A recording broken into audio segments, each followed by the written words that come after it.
시간에 우리 지난 금요일 날 우리 말씀을 우리가 같이 살펴봤는데 잠깐 말씀 보고 오늘 말씀을 전하도록 하겠습니다. 지난주에 금요일 날 하나님을 주인으로 섬기는 우리는 어떻게 살아야 합니까? 그래서 첫 번째는 뱀처럼 지혜롭고 비둘기 같이 순결한 삶을 살아야 한다. 이렇게 말씀을 우리가 지난주에 나눴습니다. 여러분 후세라고 한 사람이 압살롬 밑에 들어갔습니다. 거기서 어떻게 버티겠어요? 그런데 거기서 하나님이 주신 지혜를 가지고 아비멜렉 갑자기 생각이 안 나네. 아히멜렉의 그 계략을 패해 버립니다. 뱀처럼 지혜롭게 비둘기처럼 순결하게 했습니다. 우리가 세상에 나가 살 때 불의하고 악한 세상 속에 삽니다. 그때 우리가 하나님 주신 지혜 가지고 뱀처럼 지혜롭고 비둘기처럼 순결하게 그렇게 살아야 될 줄 믿습니다. 두 번째는 죄에서 단호하게 돌이켜야 합니다. 다윗이 범죄함으로 말미암아서 그것 때문에 살인 사건이 벌어지고 또 압살롬이 또 아버지를 죽이려고 그 반란을 일으키고, 그래서 여러분 이 죄 때문이라는 것은 다윗이 알고 있었어요. 죄 하나님 앞에 용서받았지만 거기에 대한 징계를 받고 있다고 하는 것을 다윗은 잘 알고 있었습니다. 그래서 우리가 죄 용서받지만 하나님 앞에 징계받는 게 있기 때문에 죄에서 단호하게 우리가 돌이켜야 한다고 하는 것입니다. 근데 이게 참 쉽지 않아요. 성령님이 도와야 돼. 하나님의 은혜가 아니면 되지 않습니다. 그래서 여러분 기도하는 삶을 우리가 살아야 합니다. 하나님의 은혜를 구하고 살아야 합니다. 하나님의 긍휼이 있어야 합니다. 세 번째는 하나님의 말씀을 기준 삼아 살아야 합니다. 압살롬은 하나님 말씀이 기준이 아니고 사람의 말이에요. 그 사람의 말을 듣고 모든 것들을 행하다가 결국 오늘 이제 본문 나오죠. 비참하게 죽어서 다윗에게 이 소식이 전해지는 내용이 나옵니다. 우리는 세상에 살 때 지혜로운 사람의 말이 아니고 하나님의 말씀을 기준 삼아서 우리가 살아야 한다고 하는 거, 이걸 우리가 잊지 말고 우리가 신앙생활 해야겠습니다. 오늘 이제 읽은 본문 말씀은 어떤 내용이냐면 아히마스가 전쟁의 승전 소식을 다윗에게 쫓아와서 열심히 달려와 가지고 전해줍니다. 그런데 압살롬에 대한 죽음을 물어보니까 거기에 대해서 침묵을 합니다. 다윗의 마음을 알고 있었던 거예요. 알고 있었어요. 이미 압살롬이 죽었다고 하는 거 알고 있었는데 다윗의 마음을 아니까 침묵했습니다. 그런데 구스 사람이 이제 전령으로 승전보를 알리고 왔는데 다윗의 마음을 몰라요. 모르니까 어떡합니까? 모르니까 있는 그대로를 그냥 얘기를 했어요. 그러니까 다윗이 통곡을 합니다. 내 아들 압살롬아, 압살롬아, 내가 내 대신 죽었으면 좋았을 것을. 압살롬아, 압살롬아, 그러면서 통곡을 해요. 여러분, 지금 전쟁에 승리하면 어떻게 됩니까? 잔치를 베풀고 축하해주고, 군인들을 축하해주고 막 격려해주고 막 이래야 되잖아요. 수고했다고 그렇게 칭찬해주고 이래야 되는데 완전히 전쟁 승리가 완전히 무슨 장례식장이 돼버리는 이런 모습이 오늘 본문에 기록이 되어 있습니다. 근데 여러분, 예수님의 승리는 이거하고 다릅니다.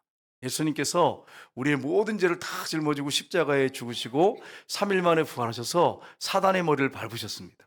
하늘과 땅의 모든 권세를 우리 예수님이 갖고 계십니다. 그래서 이제는 우리가 영적으로 승리했어요. 그리고 승리의 소식을 전하는 것이 복음입니다. 기쁜 소식이 복음이라고 하잖아요. 근데 기쁜 소식만 복음이 아니라 승리의 소식을 전하는 게 복음입니다. 예수님이 십자가에 죽으시고 참패했다는 소식을 전하는 게 아니고 죽으시고 3일 만에 부활하셔서 승리하셨습니다. 이걸 전하는 게 복음이에요. 우리는 기쁜 소식만 생각해요. 기쁜 소식을 우리 전해야 합니다. 복음입니다. 맞아요. 핵심이죠. 그런데 그 복음이 뭡니까? 내용이 뭡니까? 예수님이 십자가에서 우리 죄를 탁 짊어지고 죽으셔서 우리 죄 문제를 해결하셔서 사단을 밟으시고 죽음을 이기시고 이제 우리는 죄에서 승리했고 우리는 더 이상 죽음이 없다고 하는 거. 그래서 승리했다고 하는 것을 전하는 승전보를 전하는 게 복음입니다. 여러분 이 사실을 기억하고 복음을 담대하게 증거하시기를 주님으로 축복합니다. 그래서 오늘 이 말씀하고 연결을 해가지고 우리가 복음을 전하는 사람들로서 복음을 전해야 하는 우리가 어떻게 전할 것이냐, 영적 교훈이 무엇인가 하는 부분을 우리가 한번 살펴보기로 합니다. 첫 번째는 한 영혼을 사랑하는 아버지의 마음을 우리가 알아야 합니다.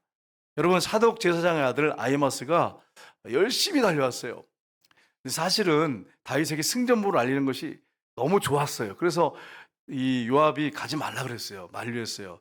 너 가서 알려봤자 다윗 왕이 기뻐하지 않을 거다. 가지 마라. 그런데도 끝까지 간다고 하니까 가라 그랬어요. 허락을 한 거예요. 억지로 허락한 거예요. 근데 이제 여러분 구스 사람이 먼저 출발했거든요. 근데 지름길로 해 가지고 이렇게 해 가지고 먼저 도착을 했습니다.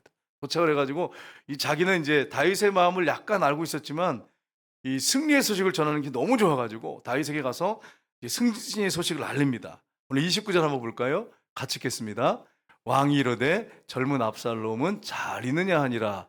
아히마스가 대답하되 요압이 왕의 종 나를 보낼 때에 크게 소동하는 것을 보았사오나 무슨 일인지 알지 못하나이다 하니 이 말씀 보면 거짓말하는 거 알 수 있어요.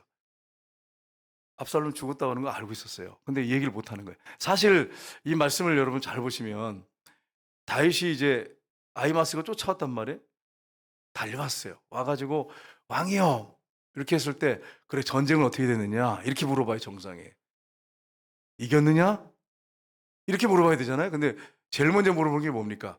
젊은 압살롬은 잘 있느냐 이렇게 물어봐요, 여러분. 그러니까 아히마스가 당황스러운 거예요, 이게. 어, 왕이요 전쟁에 승리했습니다 이렇게 해야 되는데 이 말을 못 하겠는 거예요. 왕의 마음을 아는 거예요. 아들이 죽은 거 알고 있단 말이에요. 그러면 다윗이 자기 아들이 죽었다고 하는 것 때문에 그 소식 때문에 비통해할 것 같으니까 말을 못 하고 뭐라 합니까? 소동이 있었는데 그게 무슨 어떤 일인지 잘 모르겠다고 이렇게 하면서 덮어버리잖아요. 여러분 여기서 우리가 다윗 왕이 범죄로 인해서 이 가정에 이런 비극적인 일이 일어났지만 다윗은 회개했고 성령이 금한 건데 역사하고 있습니다. 자기 아들이 원수였습니다. 정말 원수 같은 아들이죠. 암논을 죽였어요. 그리고 아버지를 대항해서 4년 동안을 갖다가 칼을 갈고서 백성들의 마음을 싹 뺏어가지고 쿠데타를 일으켰어요. 그래가지고 아버지를 죽이려고 쫓아오고 이런 일이 지금 벌어졌어요. 원수지 원수. 철천지 원수 같은 놈이죠. 그런데 다윗의 마음은 그 원수 같은 아들을 사랑하는 거예요. 여러분 이게 하나님의 마음입니다. 우리가 한 주간 동안 살면서 우리도 수없이 넘어지고 실패하고 죄를 짓고 내 자신을 막 어떨 때는 가슴을 치면서 난 이것밖에 안 된다 그러면서 난 이런 존재라고 치지만 하나님은 여러분을 사랑하십니다. 하나님이 여러분 사랑하세요. 왜 그렇습니까? 예수님의 피값을 주고 살았기 때문에 그래요. 다윗이 전쟁에 승리했느냐 이렇게 물어봐야 돼요. 그 원수 같은 놈 죽이고 다윗은 이번에 전쟁에 승리했느냐? 압살롬 처리했느냐? 이렇게 물어야 일반적으로 세상 사람들 그랬어요. 세상 왕들은 자기 아들 막 죽이잖아요. 여러분 아시잖아요. 세계 역사 보세요. 자기가 왕권을 유지하려고 자기 아들을 무차별하게 죽이는 우리나라 역사도 그렇게 있잖아요. 그런데 여러분 보세요. 어떻게 합니까? 성령의 감동 가운데 살고 늘 성령의 인도 따라 사는 다윗은 하나님 마음을 갖고 있어요. 원수 같은 아들을 사랑합니다. 근데 하나님 아버지는 다윗은 하나님의 그림자도 못 따라오는 사람이잖아요. 그런데 그 원수 같은 아들을 사랑했어요. 근데 하나님은 여러분과 저를 어떻게 하실까요? 여러분과 저를 사랑하십니다. 그래 실패하고 넘어져도 하나님이 여러분과 저를 사랑하십니다. 그래서 여러분과 제가 이 자리에 있는 거고 앞으로 하나님 앞에 우리가 귀하게 쓰임받을 수 있는 것도 그 하나님의 사랑 때문이고 하나님의 은혜 때문입니다. 그러니까 다시 일어나셔야 돼요. 쓰러진 자리에 넘어져 있으면 절대 안 됩니다. 다시 일어나시기를 주님으로 축복합니다. 하나님이 그렇게 그걸 원하시는 거예요. 여러분 하나님의 마음은 사람에게 있습니다. 한 영혼에 있습니다. 사람들은 그렇지 않습니다. 성과, 눈에 보이는 거, 화려한 거, 뭐 드러나는 거 이런 것에 관심이 있어요. 저도 그렇죠. 여러분도 그렇잖아요. 근데 하나님에게는 한 영혼에 관심이 있습니다. 예수님 뭐라고 말씀하십니까? 우리 마태복음 16장 26절 한번 보겠습니다. 같이 읽겠습니다.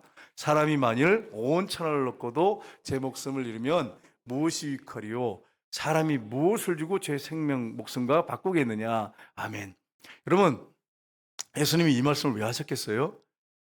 여러분이 세상을 다 얻었어. 천하를 얻었어도 죽으면 그게 무슨 의미가 있어요?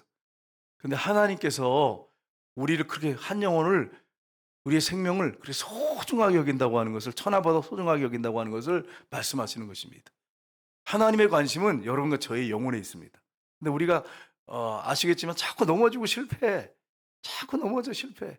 그런데도 여전히 우리를 사랑하시고 우리를 일으키기로 하시고 세우기로 하시고 다시 달려가기로 하시는 게 하나님 마음이에요. 성경에 누가복음 15장 4절 5절을 한번 보겠습니다. 같이 읽겠습니다. 너희 중에 어떤 사람이 양 100마리가 있는데 그 중에 하나를 잃으면 99마리를 들에 두고 그 잃은 것을 찾아내기까지 찾아다니지 아니하겠느냐. 또 찾아낸즉 즐거이 어깨에 메고. 아멘. 여러분, 우리나라는 양을 키우지 않기 때문에 이 문화를 잘 몰라요. 우리는 애완견을 키워, 애완견을 주로 키워가지고 반려견이라 하죠. 여러분, 반려견 잃어버린 사람, 여러분 사랑하는 반려견 잃어버린 사람들 한번 보셨어요? 막 울어요. 진짜 통곡하고 울어요. 그냥 제가 빈말 아니에요. 사랑하는 반려견을 잃어버렸는데 어떤 분 보니까 막 통곡을 해요. 막 울면 엄마가 그렇게 죽어도 그렇게 안 울 거예요. 근데 요즘에 보면 나는 헷갈려요. 요즘에 강아지가 부모님의 자리에 대치돼 있고 자식의 자리에 대치돼 있습니다. 제가 강아지를 폄하하는 게 아니에요, 여러분. 강아지 뭐 사랑으로 잘 돌보고 키우는 거 좋은 거잖아요. 나쁜 게 아니잖아요. 근데 문제는 뭐냐면 그 강아지가 사람의 자리에 올라가 있다는 사실이에요. 그게 심각한 문제란 말이에요. 그래가지고 어떤 분들 보니까 강아지가 무는데도 기분 나쁘게 하면 물어요. 그런데도 그 강아지를 안 버리고 끝까지 그냥 돌보더라고요. 희한해요. 그 어떻게 그런 마음을 갖고 있는지. 엄마 아빠가 뭐라고 하면 아마 달려들어서 죽일 듯 할 거예요.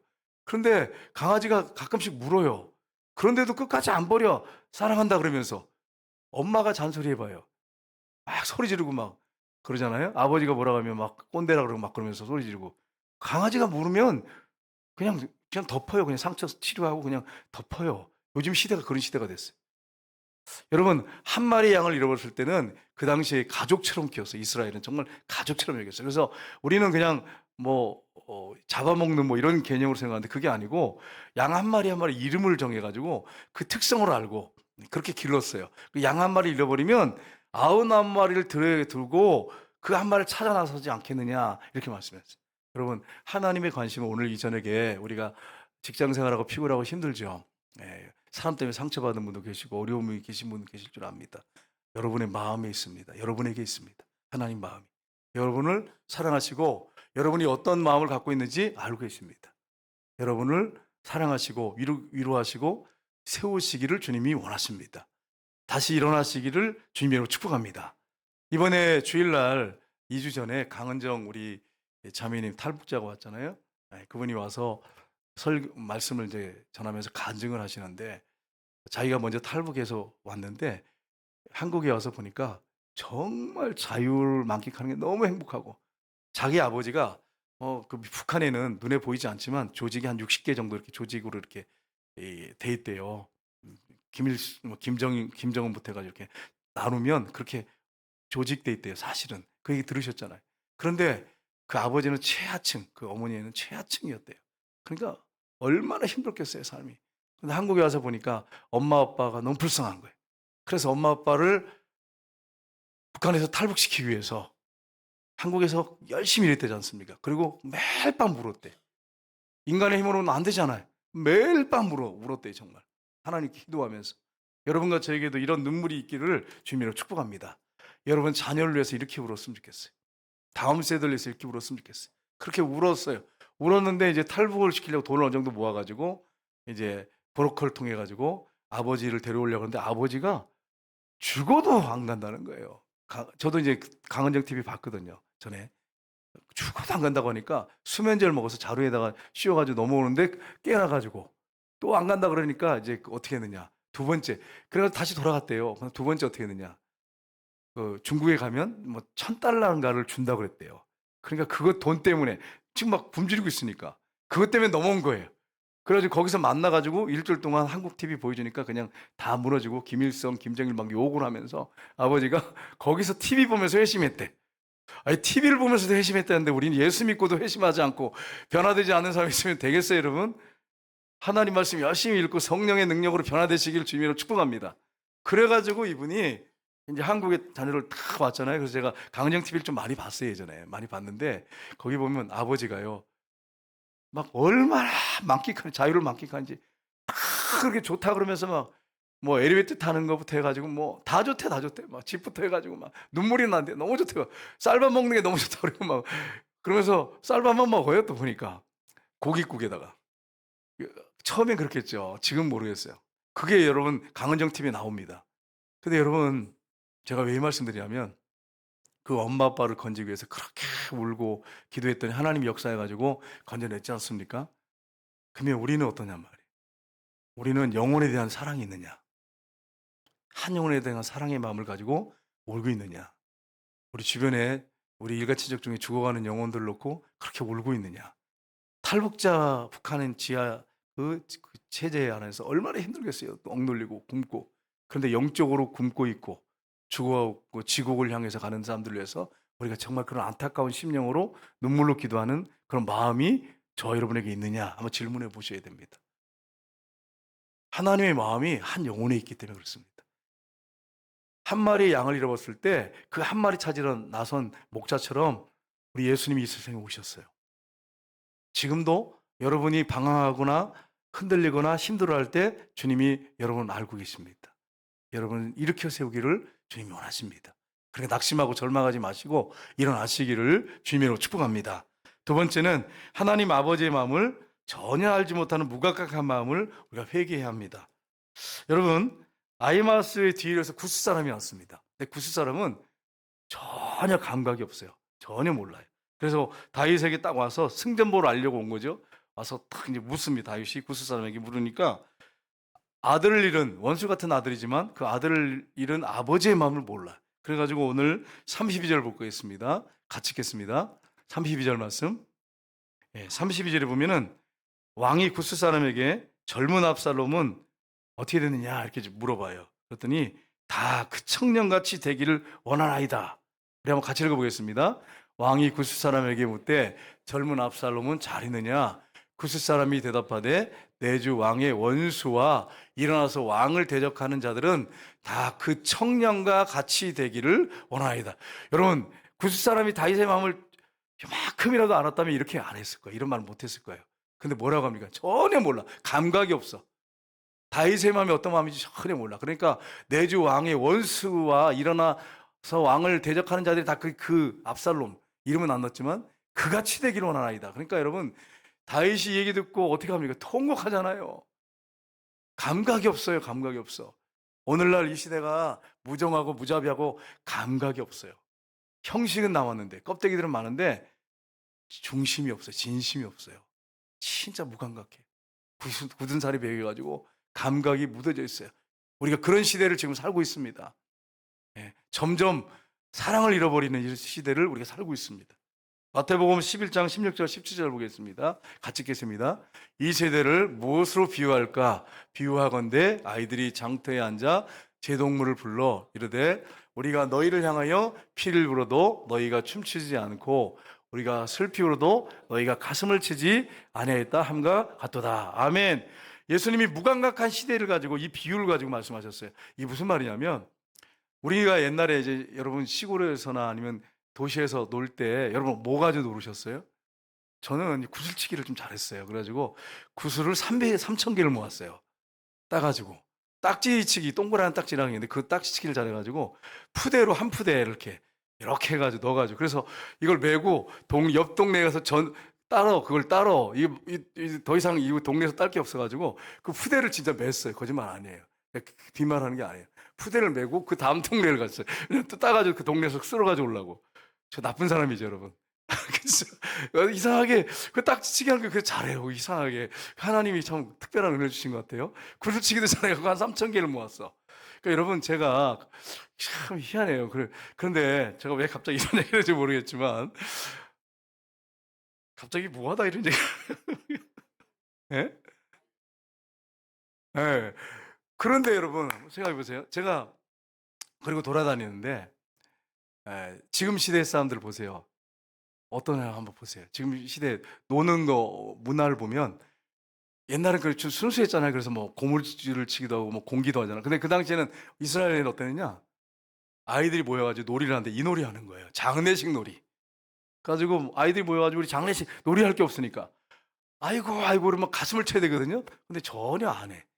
그리고 오늘 여기 막 피리를 부는데도 아이들한테 막 장난으로 애들이 피리 부르면 춤춰야 되거든요. 결혼식 놀이 하자 그래서 놀이 얘기하는 거예요 지금. 근데 안 춰. 이 시대가 그렇다는 거예요. 무감각한 시대다 이렇게 말하고 있어요. 여러분 지금 이 시대 한번 보세요. 하도 범죄가 많이 일어나고 뉴스에 하도 우리가 많이 들려가지고 우리 가슴에 군살이 베여가지고 감각이 없습니다. 웬만한 얘기해가지고 충격도 안 먹고 감동도 안 받습니다. 정말 이런 시대를 맞이했어요. 우리 다음 시대를 위해서 기도하셔야 합니다.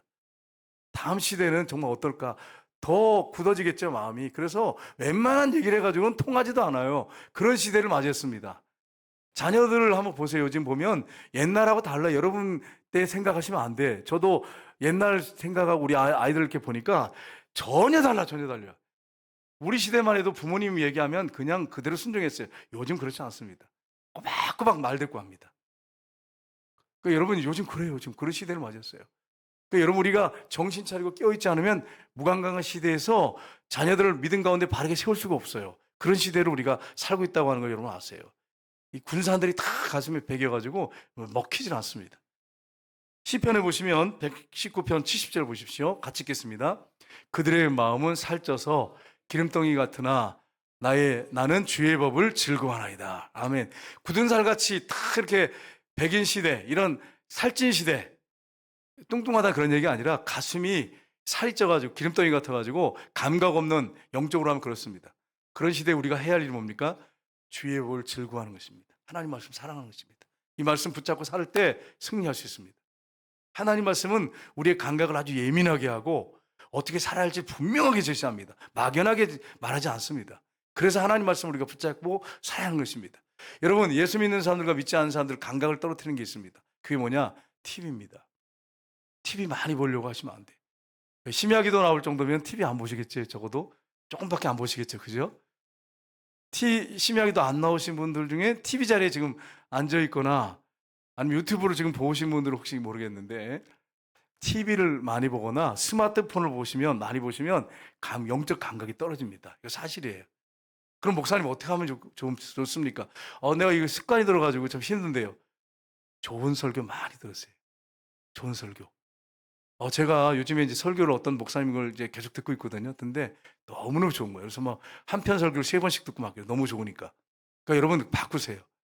제가 이제 우리 원로 목사님, 이제 선월리 목사님 가정에 갔을 때 제가 하나 느끼는 게 하나 있었어요. 그게 뭐냐면, 이게 집에 가면 TV를 틀어놓으면 사모님하고 이제 이렇게 보면 항상 설교 팁에 이렇게 설교를 틀어놓고 계시더라고요. 항상.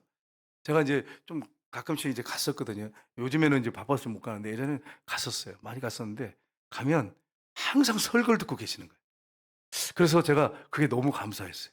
왜 감사했냐면, 제가 이제 목사님들을 많이 아니까 이제 목사님들 집에도 가잖아요. 가보면 설교도 틀어놓은 분들은 별로 없어. 제가 볼 때 있지만 많이 못 가서 몇 집만 갔겠죠. 근데 그런 게 있었어요. 그러니까 여러분이 TV를 봐도 어떤 방송을 주로 보면 여러분이 보실 때 다 보라는 게 아니라 마음에 말씀이 탁탁 꽂히는 분들이 있어요. 그런 분들은 설교를 틀어놓고 보시고, 아니면 유튜브를 봐도, 아니 여러분이 볼 때 좋은 목사님이 설교를 선정하세요. 그리고 그걸 반복해서 들으세요. 왜 그러냐면 믿음은 들음에서 나기 때문에 그렇습니다. 그래서 여러분이 마음이 감각이 둔해지기 싫으면 말씀을 많이 들으세요. 그러면 말씀을 통해서 여러분이 감각이 깨어납니다. 그래야 여러분 삽니다. 말씀을 들으시기를 주님으로 축복합니다. 나 습관돼서 어떻게 하면 좋겠습니까? 그 습관을 그쪽으로 바꾸시라고. 바꾸시면 돼. 대체해야 돼.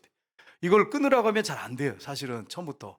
그러니까 여러분이 TV 많이 보거나 스마트폰 많이 보는 분들은 대체하세요. 바꾸세요. 그 좋은 걸 보세요. 딱 정해놓고 어떤 말씀이 딱 와닿으면 그 말씀, 목사님 메시지 있으면 들으세요. 그러면 영이 살아납니다.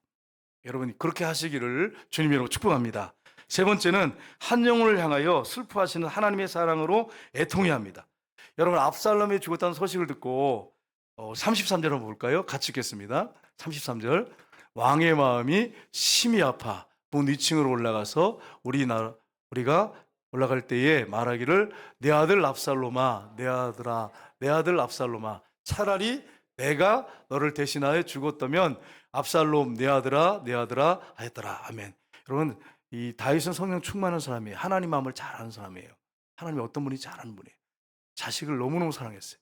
지금 우리나라 만약에 왕이었다면, 만약에 큰아들을 죽이고 그리고 아버지를 죽이려고 칼을 들고 쫓아와가지고 10명의 아버지 첩을 갖다가 같이 동침하고, 그리고 아버지 죽이려고 쫓아와 전쟁터에 나온 이 아들을 우리나라 왕 같았으면 바로 죽입니다.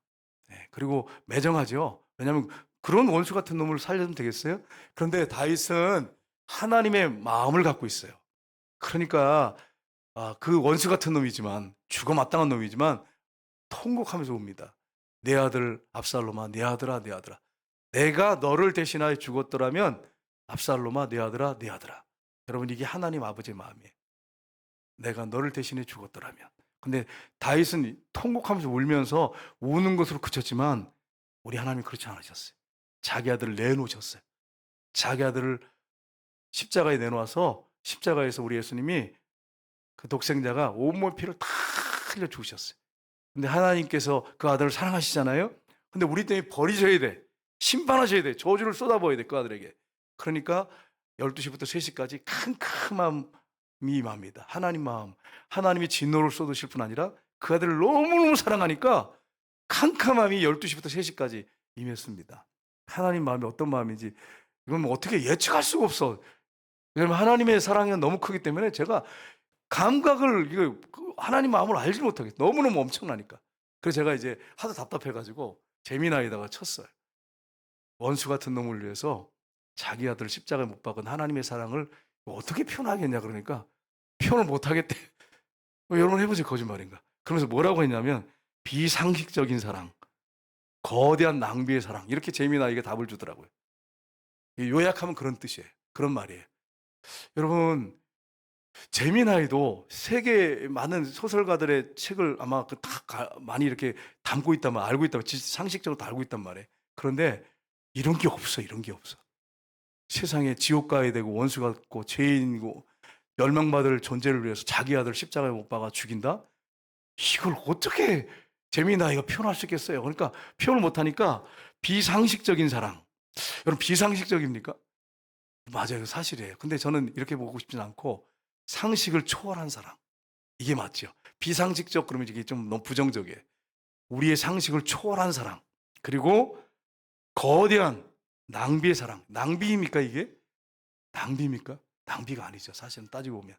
우리를 너무 사랑하니까 자기 아들을 그렇게 십자가에 내놓으신 거죠. 이게 어마어마한, 갚을 수 없는 어마어마한 사랑, 큰 사랑. 또 이걸 쉽게 말하면, 세속적으로 좀 말하면 미친 사랑. 미친 사랑, 미치지 않으면 이렇게 할 수 있겠어요, 여러분? 근데 여러분, 이 미쳤다는 게 나쁜 쪽으로 미쳤다는 게 아니라 사랑에 미치지 않으면 이렇게 할 수가 없어요. 자기 아들을 원수를 위해서 십자가에 못 박는 것은 사랑에 미치지 않으면 이렇게 할 수가 없어요. 하나님의 사랑이 너무 큰 거예요.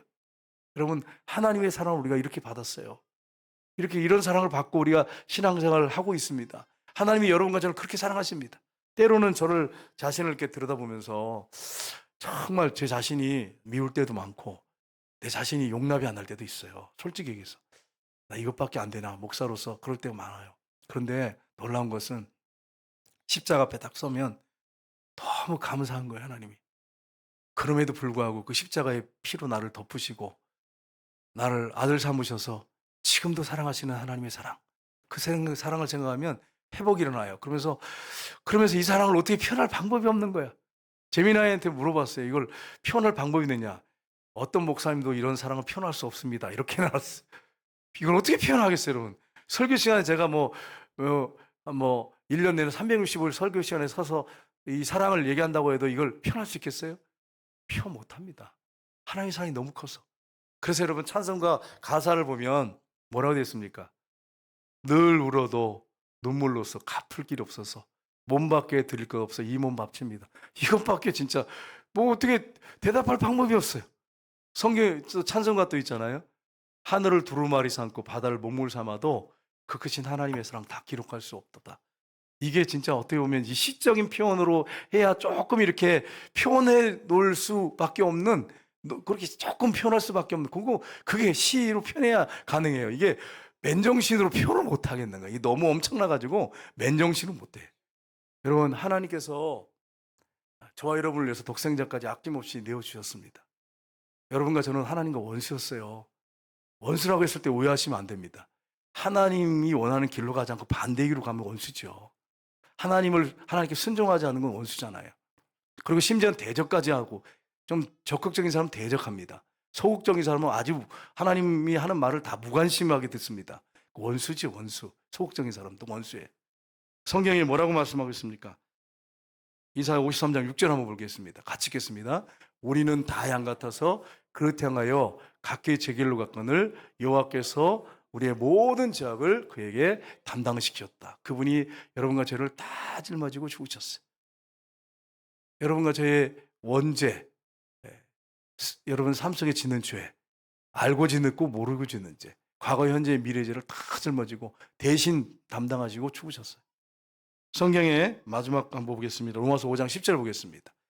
같이 읽겠습니다. 곧 우리가 원수 되었을 때에 그 아들의 죽으심으로 말미암아 하나님과 화목하게 되었은즉 화목하게 된 자로서는 더욱 그의 살아나심으로 말미암아 구원을 받을 것이니라. 아멘. 여러분과 저는 원수였습니다. 죽어 마땅한 존재들이고 지옥의 안방에 들어갈 존재들입니다. 그런 존재입니다. 여러분 몇 가지 고쳐서 여러분 바뀔 사람들은 아니잖아요. 잘 아시잖아요. 몇 개 바꿔서 되는 게 아니잖아요. 존재 자체가 죄인이잖아요. 존재 자체가 악으로 가득 차가지고 얼마나 힘듭니까? 그 어떤 분은 또 이런 분이 있잖아요. 여러분 결혼해 보시면 내가 얼마나 큰 죄인인지 알아요. 결혼해 보면. 나 좀 괜찮은, 저도 칭찬 많이 들었거든요. 나 칭찬 많이 듣고 맨날 좋은 소리만 듣고 문선이처럼 되라 뭐 이렇게 하는데 결혼해 보세요. 여러분이 얼마나 큰 죄인인지를 여러분 알 겁니다. 사람들하고 같이 살면 자녀 낳아보고 켜보면 알아요. 내가 얼마나 큰 죄인인지를 알게 될 거예요. 그런 존재예요. 우리가 그런 존재. 그런데 하나님께서 그런 저와 여러분을 위해서 자기 아들을 십자가에 매달아 죽이셨어요. 그리고 그 핏값으로 우리를 사시고 대체해 주셨어요. 그래서 여러분과 저를 하나님의 아들로 부르시고 딸로 부르시는 이런 사랑을 저 여러분이 받고 지금 있습니다. 여러분 이런 큰 사랑을 받았는데 우리가 어떻게 하나님 앞에서 우리가 함부로 말하거나 불순종하면서 곁길로 계속 나갈 수 있겠어요. 잠깐은 그렇게 할 수 있지만 여러분 그 사랑을 우리가 받았습니다. 이 사실을 여러분 기억하시고 하나님의 그 큰 사랑에 대해서 감사하시면서 하나님을 뜨겁게 사랑하시기를 주님의 이름으로 축복합니다.